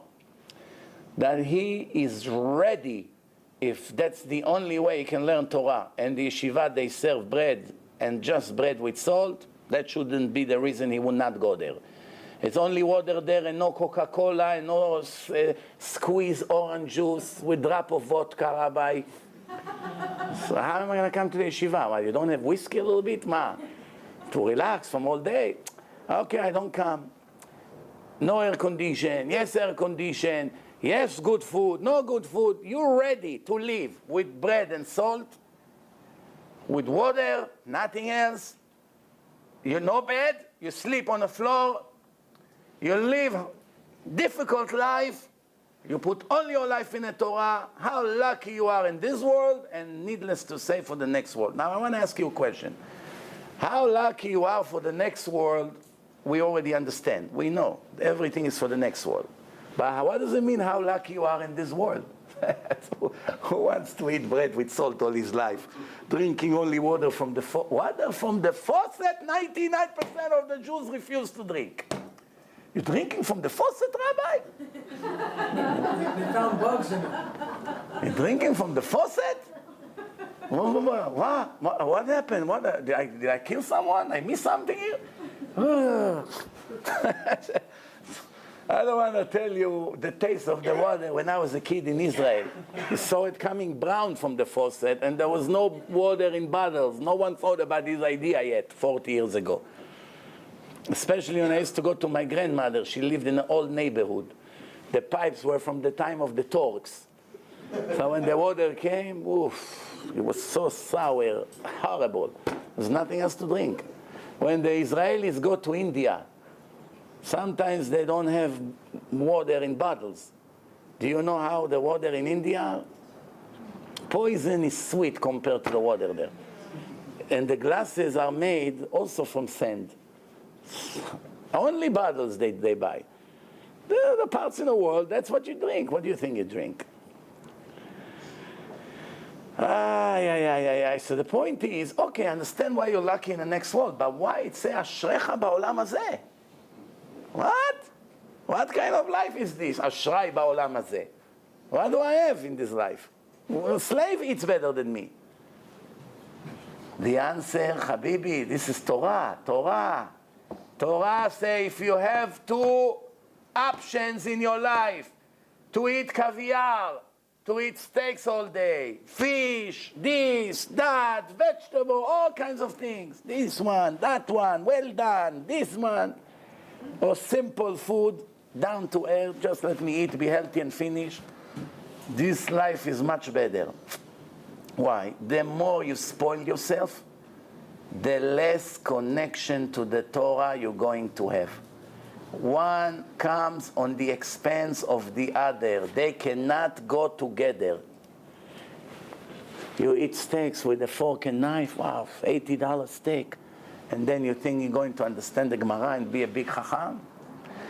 Ben Zion Abba Shaul said that when they were young, Rav Ovadia Yosef and him in Porat Yosef Yeshiva, when the Jordanians were shooting missiles in Yerushalayim, in Porat Yosef, in the old city, 3 days they didn't have what to eat.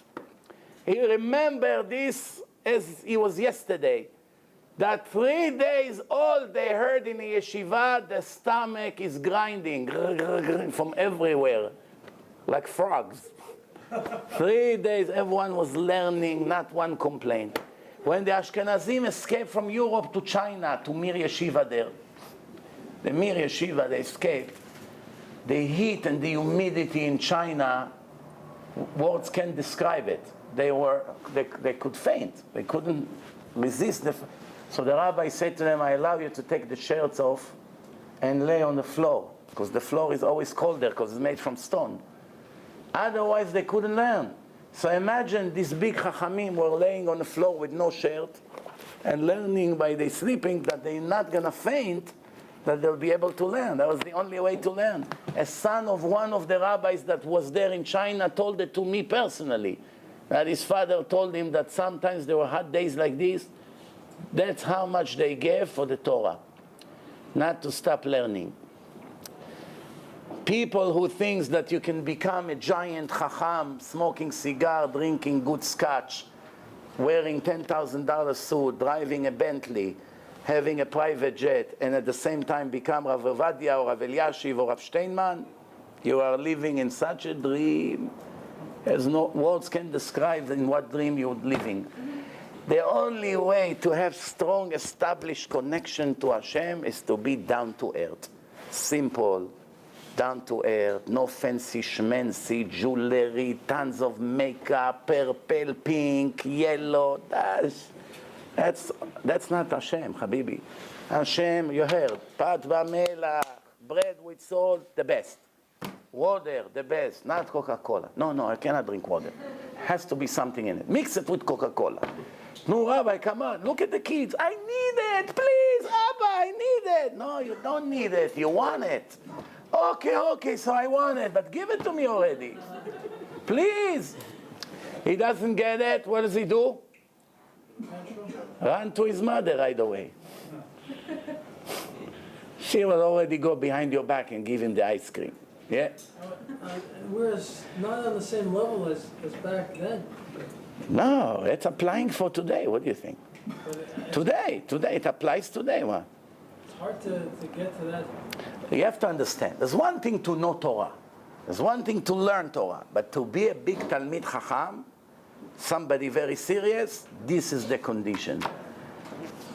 Everyone who doesn't want to be ready to live in such condition will be an average Chacham. He will know a little bit here and there. He'll be able to say, understand a little bit what you talk about. But a complete Chacham, only someone who gave his life for the Torah. Rav Ovadia Yosef was learning with Rabbi Zion Abba Shaul Chevruta. Rav Ovadia has a photographic memory, so he remembers all the pages. Rabbi Zion, his specialty was that he's very deep in his thinking. So it's a very good combination. Rav Ovadia had money for the bus back and forth. His father had a little grocery, so he could afford to pay for the bus. Rav Ben Zion was so poor, even for the bus he couldn't afford. So Rav Ovadia, because he loved the Torah so much, he was taking the back and forth ride. He would go with him on the bus, pay for him every day, that they can learn on a bus, and they would walk an hour back home learning with no books. Rav Ovadia said the Gemara, and they begin. You understand? He said the whole page, and every time he's not sure, Rav Ben Zion maybe didn't remember a word here and there, he remembered all the words. And they learn, and you don't feel the way. Yesterday somebody called me, it was 1:30 at night when I left. I had 2 lectures. 1:30 I left Queens. At night, I'm supposed to be home in an hour, so 2:30 I should be home. So they first text me, when is a good time to call? I said, now it's the best time to call. Why? The phone stopped ringing. 1:30 at night, you have opportunity without call waiting every second. I answer, if you're up, call now. They were up. So they call. The whole conversation was maybe 40 minutes, half an hour. By the time I hung up, I was in my driveway. I didn't realize, I'm home. You don't feel. You know, sometimes when you drive, traffic, this, that. 1 second, the conversation was over, you're home. קפיצת הדרך. That's how they used to do it. They used to walk in the streets of Yerushalayim. They're learning. He pays for him one way. Doesn't care that he pays every day for him. Why? Or chevruta or mituta. You have chevruta, you have life. You don't have chevruta, better not living. So who cares about the ride of the bus? You understand? You know, speaking about sleeping on the floor, I'll tell you one last story and we're finished. There used to be a very big Ashkenazi Rav Iser Meltzer. Iser Zalman Meltzer. A very big Rosh Yeshiva in Europe. When there was a war, and the missiles were falling around his yeshiva, and he didn't want to take responsibility that one of the kids would get killed, one of the teenagers. So he sent them home. He said to them, I want you to go home. When the missiles stop, come back to yeshiva. So everybody went home, and one of the kids, his name was Eliezer. He arrived home with a train, and his mother saw him in the middle of, well, what are you doing home? It's supposed to be in yeshiva. No telephones, no texts, nothing. You know, he had to go all the way home just for her to know that he arrived home. So she said, what are you doing home? He said that the Rosh Yeshiva said that until the war will be over, everyone will stay home. So she said, what kind of Rosh Yeshiva is this? He doesn't know that the best protection is the Torah? Well, you're going to be more protected at home? No, he doesn't want to take responsibility. I don't care, go back to yeshiva. But they were so poor, she couldn't afford to give him more money for the train. So, and you know, so she said, but how am I going to go? We have money for the train, and nobody is there. She said, I don't care, you can walk. Just in case you didn't know, in his bar mitzvah, his mother just sent him a pair of tefillin. Nothing. No kiddush, no party, no music, not $500 a person in a plaza hotel. Moishe, we're going to see you in a bar mitzvah. You're coming from London, right? Of course. Please don't forget to send the chauffeur to JFK to pick us up. Eliezer got a pair of tefillin. Lucky he had this. Mother was collecting penny by penny. Finally, he walks back to yeshiva, 1 week walk with a big bag on his back. A teenager. He arrived to the yeshiva. The Rosh Yeshiva saw him after a week. What do you have? Didn't go home? Where did you come from? I went home, and I came all the way back from home, and I walked. What? My mother got upset. She said, the Torah is the best protection. What is this? I came back home. I had to listen to my mother. The Rosh Yeshiva felt so bad that because of him he had to walk a week. He took out 400 ruble. He said, I want you to do me a favor. It was a lot of money back in the day. I want to buy your shoes from you. I want to buy these shoes from you. Go buy yourself different shoes here somewhere. There will be plenty of money for shoes and for leftover. Why do you need these shoes? They're all ripped. He said, this is for me something very precious, that a boy walk a week to come back to yeshiva to learn Torah. I want these shoes. He bought the shoes from him. This boy later became Rav Eliezer Man Shach, the head rabbi of the religious world. And he lived 107 years.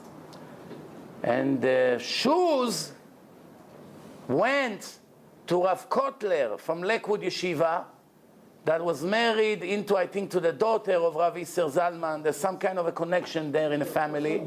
Son-in-law. So he inherited those shoes. And if I remember correctly, Rav Zilberstein, in his book, in one of his books, maybe Alenu Shabeach, brought that story, that today the shoes are next to the silver in a wall unit. Next to the silverware and the candlelights and the menorah, 2 shoes like this. What is the shoes? These shoes worth billions. That's the shoes of a person that walked 1 week with a bag on his neck to come and learn Torah when the missiles are falling. And he didn't give up. All the Gdolim, you have stories about them. Rav Eliashiv was learning, Mea Shearim. The Jordanian shot a missile directly to the shul, to the place where he was learning. The place is going on fire. Everyone ran. Rav Eliashiv was so deep in his Gemara, he didn't even realize. Guess what happened a few minutes later? Another missile came. There was a tower full of water. You know, in cities, they have big tower, tons of water inside. Tons, thousands of liters, thousands. For emergency, they always have this. One missile hit it, flood came out, the entire neighborhood, and put the fire off. He was still learning. Rav Ovadia Yosef, on Friday night, when they praying, you know, sometimes they sing, he doesn't waste a minute. Okay, you want to sing 5 minutes? He learned another half a page. What happened? There was a war. The Jordanians, Syrians, whatever. Everyone ran home. He was so deep in the book, he stayed until midnight, Friday night. He's in the ladies section, because he didn't want people to see him that he's learning when they're praying. So he went to the ladies section. Everyone was looking for him. His father, he had a grocery store. So his father was walking with the rabbi, running away to look for Ovadia, little Ovadia. Where is he? Where is he? Finally, in the end, he finished to learn. He was walking home. He doesn't even understand. There's a war. Everyone is hiding in bunkers in the house. His father came. He wanted to give him such a smack. The Rosh Yeshiva told him, the rabbi said, don't dare to touch him. You cannot touch somebody like this, Chacham like this, that give his life for the Torah. When he was a teenager, he broke his 2 legs. And one Rosh Yeshiva, Ashkenazi, how does he know Ovadia, the Sfaradish boy? He decided to go and visit him in a hospital. So his student told him, what is special about this little Sfaradi kid that you have time to live what you do, you're an important Rosh Yeshiva, and go and visit this boy. So he said, this boy is not just a boy, I'm sure he's going to be one of the biggest rabbis one day. So they asked him, how do you know? He said, when I heard how he broke his legs, I have no doubt that he's going to be one Gadol b'Israel. He said, how? How did he break his leg? He climbed on a ladder in a yeshiva all the way to the top shelf to take a book. As he took the book, he was standing on the ladder and he started to learn and learn and learn. And then he forgot that he's standing on the ladder. When he finished after half an hour, you know how it is, you forget where you are, you're standing. He started to walk and the ladder fell and he fell and broke his 2 legs. So when that Ashkenazi Rosh Yeshiva heard, so I have to see, he was curious, who is this boy that loved Torah, forgot that he's on a ladder, is so deep in the Torah. And in the end, this is how it was. They say a story, one time the Yeshivat Brisk, when Rebbe from Brisk was a huge Talmid Chacham. They came on Shabbat, what happened? The mouse came back? One time there was a mouse here. Don't worry, he's dead already. We finished the year on him. The Kaddish finished. So, one time the Briske, on Shabbos, they were coming out from learning. So he always used to run to speak to one of the Talmidim. He was always in Torah. Well, what did you learn today? What did the Rebbe say?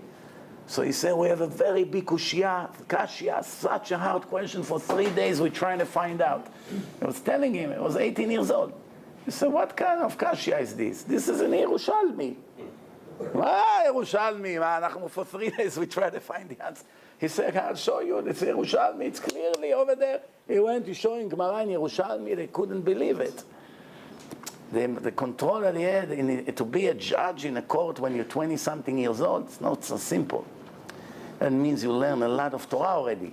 Today, there is one more person like this in the world. Just when it looked that no one will ever be like that, there is one Baal Tshuva, young rabbi, 32 years old. You never saw in your life such a thing.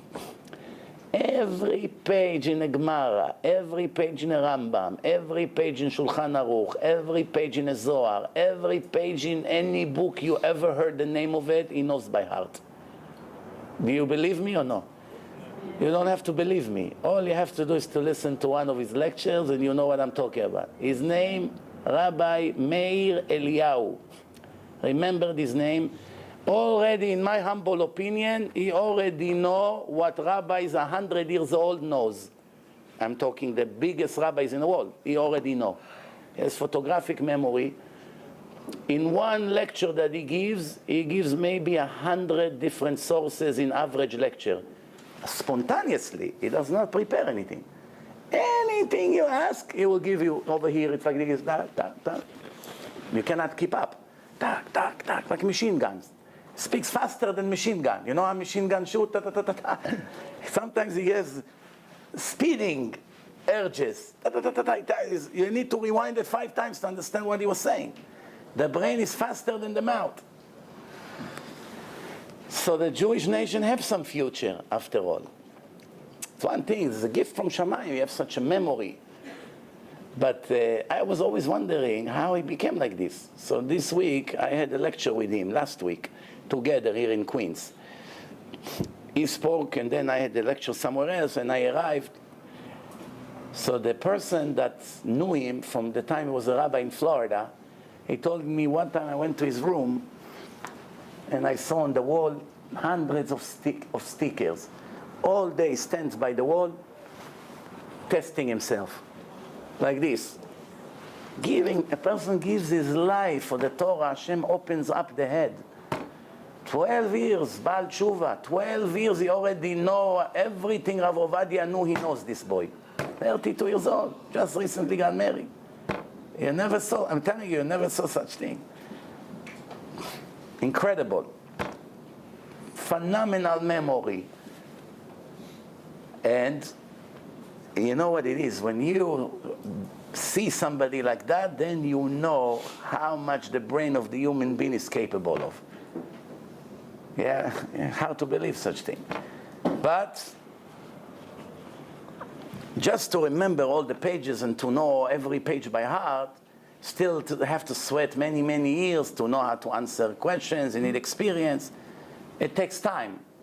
Still, you always have to go to the oldest rabbis because they've seen everything in life. The young one, they still don't have experience, but the potential is incredible. Bezrat Hashem, I wish each one of you to know half of what he knows. You'll be more than happy. Baruch Adonai Le'olam, Amen ve'amen.